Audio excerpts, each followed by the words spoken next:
Alright, hi, my name is Michelle Smith. I did the book Number the Stars by Lois Lowry. There's no illustrations in the book, just the cover, and the cover artist is also Lois Lowry.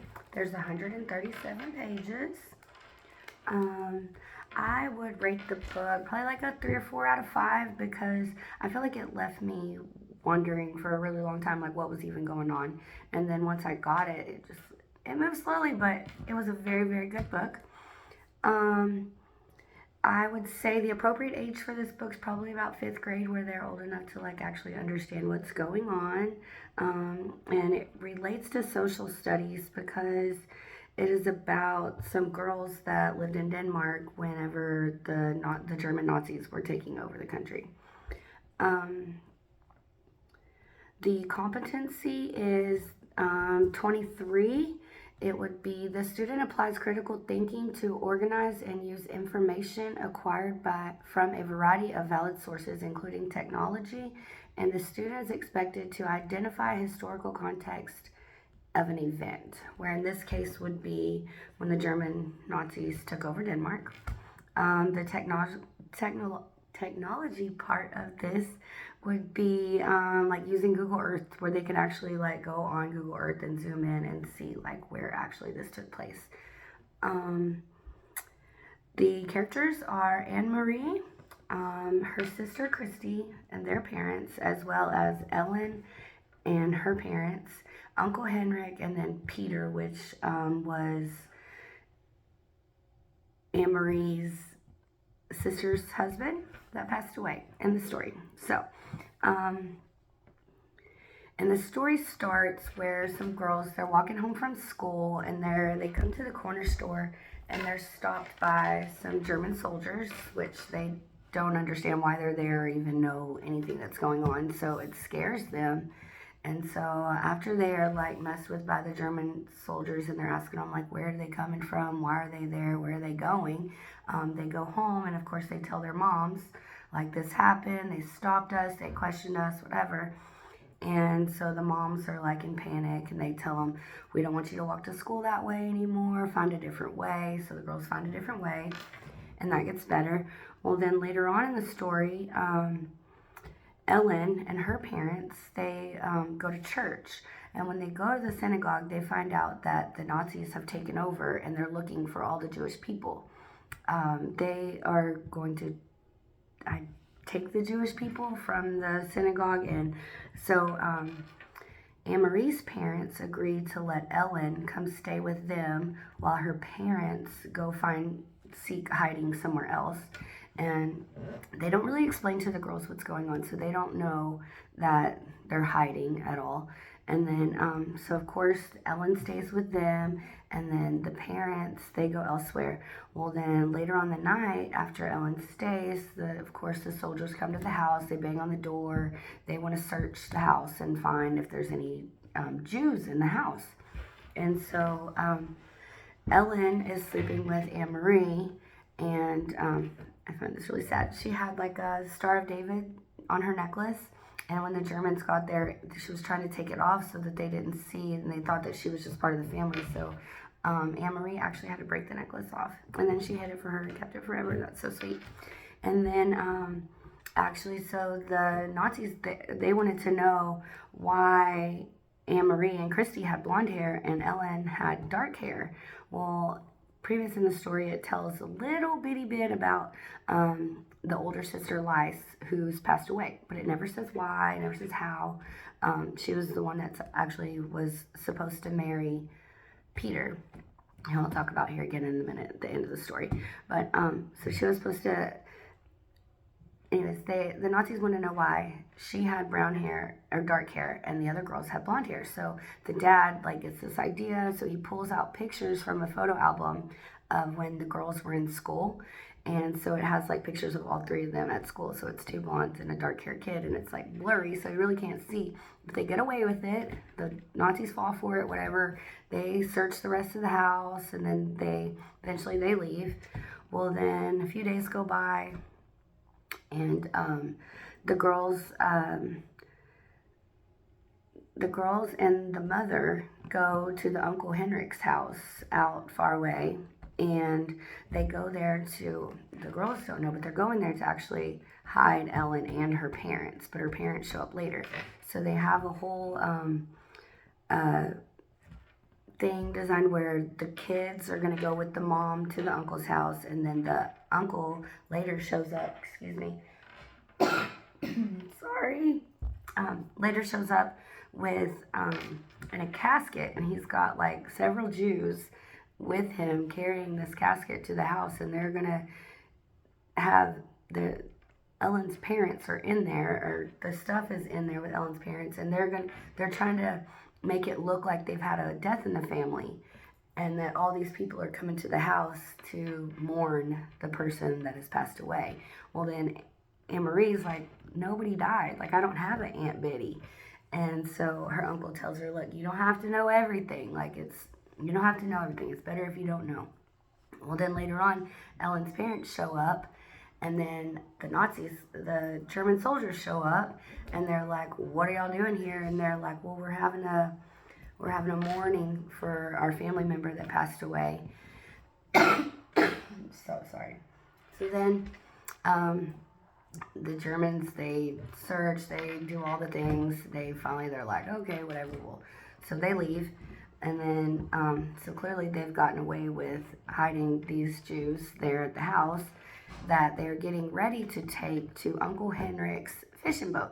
Uncle Henrik is a fisherman, and several of the fishermen at his harbor have made hiding spots in their boats where they have put up planks, and then they hide the people in there, and then they take them across the water to Sweden to escape from the German Nazis. So he doesn't tell Ellen and Anne Marie all of this, but Anne Marie's still like, something's weird, what's going on? And so he tells her about being brave and all the things. And then, so later on at night, when it gets dark, they take all the Jews, get all the warm blankets and stuff that Uncle Henrik has had in the casket for them that they carried over, like hiding. And they walk through the woods on a path to the harbor where Uncle Henrik fishes.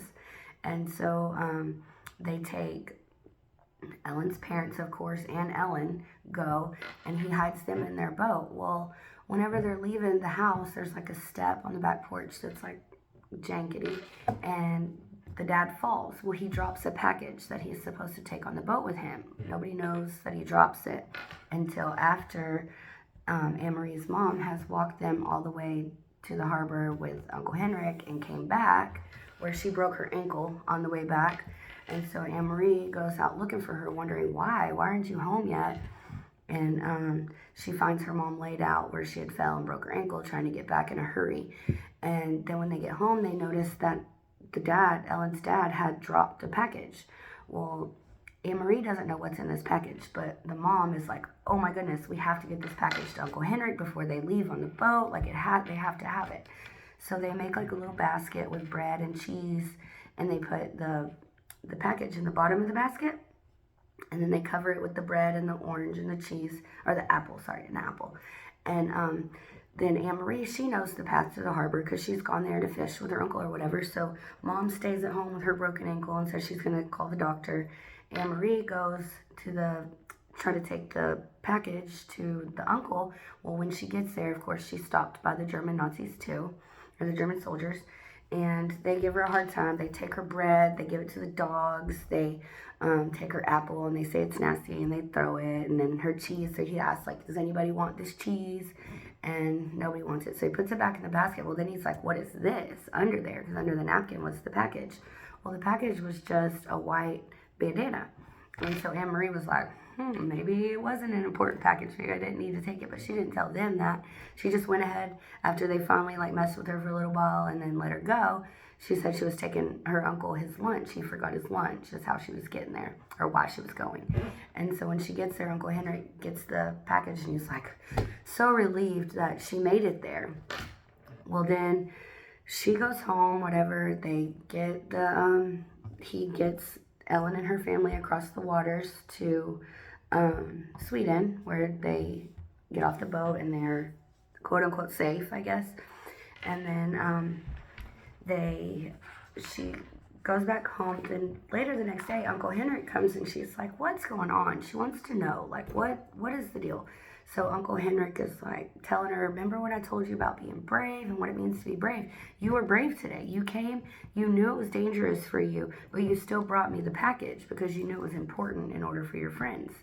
And so she like, this is my favorite part of the story. It's where it all comes together for her. And for me too, I was reading it, like it all starts making sense to her where she's like, oh, this is what it means to be brave. And she finds out that Peter, which was her older sister, Lys, that passed away, was part of the resistance. And that's why he was helping Uncle Henrik get the Jews away to Sweden so that they're safe, is because him and her sister, when she passed away, she was part of the Lys.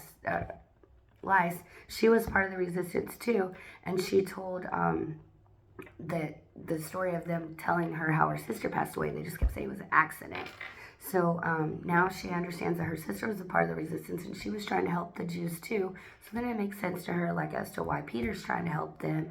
And then her uncle, like, they go milk cows, and he's giving her the whole shebang on how everything is working out. And the end of the story is, that's when the end of the story is when she finds out that her friends and her family made it across to Sweden safely.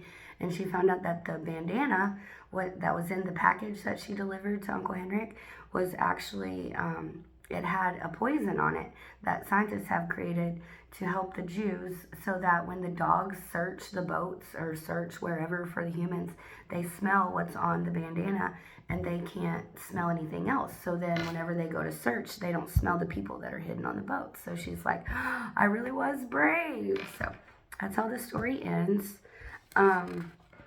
If this were in my classroom, I would have my students do this graphic organizer where they would actually, they would find the plot, they would find the actual location of where the story takes place.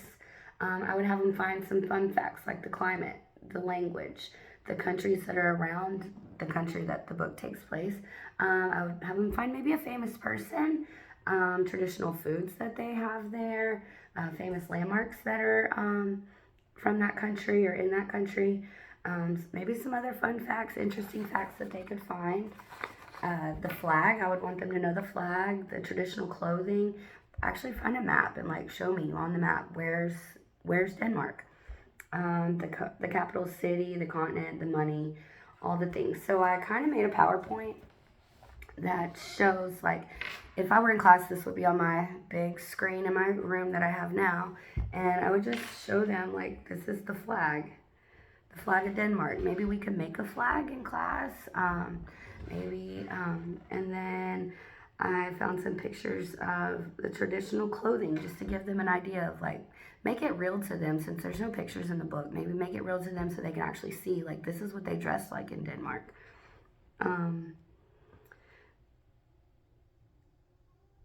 The next slide is the capital of Denmark is actually Copenhagen. Copenhagen is surrounded by water. This is actually where Denmark is located in Europe. The continent is Europe, and it's right here. It shows the capital of Denmark. That way they can just get a sense of where it is on the map. This is the money. It's called the Danish kroner. It's different than ours, and all their coins have a hole in them. It's kind of weird, so I'd like to show that to my students. The food there, this is part of the story where at the beginning the girls are starting to realize that something's going on because they're like, man, the food keeps getting shorter and shorter, like less and less. Like they eat bread and potatoes like every day in the story, and they're going, Mom, we don't even have butter for our bread anymore. Like, what's going on? And the mom would boil tea, and they didn't even have tea anymore. It got to where they were just had water, and they had to boil it. I'm so sorry. Anyways, some of their main dishes in Denmark is going to be the stage flask. It's actually like a crispy pork with potatoes and like a parsley cream sauce. Looks really good. Oysters, like raw oysters. And there's the rye bread and the butter that they call smørrebrød.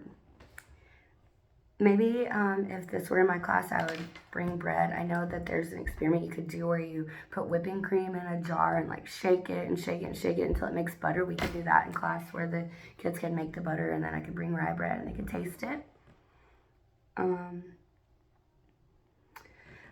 Three facts. The climate's distinctly cold, mild winters with unsettled cool summers. The language is Danish, and the countries next to Denmark are Germany, Norway, and Sweden. Famous landmarks. The Kronborg Castle is one of the castles that in the book, Ellen, when they're on their way to Uncle Henrik's house to like hide and go across to Sweden, she's like, wow, I want to see this castle. So that's one of the famous landmarks in Denmark. Also the Frederiksborg Castle, and then the Little Mermaid statue. The Little Mermaid statue brings us to the famous person, which is Hans Christian Andersen. He's actually famous for his fairy tales, and he did The Little Mermaid. So in Denmark, there's like a famous statue of the Little Mermaid. He was born in April 2nd of 1805. He died August 4th, 1875. And he was born in Odense, Denmark. Fun facts about Denmark. Denmark is actually known to be one of the happiest countries in the world, which that's so cool. I want to move to Denmark because we need happiness, right? The Danish, in their language, another fun fact, they don't actually have a word for please in their language. So I don't know how they say please, but I would want my students to know all of this. All right, and then a way to tie in technology, not just showing them the pictures online, that doesn't count, but there is on Google Earth where you can actually zoom in and see the capital of Copenhagen, and you can see here where they're in northeast Copenhagen, and then you could show the students where they could look up all the places that are actually in the book, like Norway and Ostbrogade, Belgium, France, Sweden. They can look up all that, and then you can actually zoom in and see where they could find where Uncle Henrik actually took the Jews across to Sweden to free them. I think that is it. I think it has to be a really fun thing to do. That's all I have.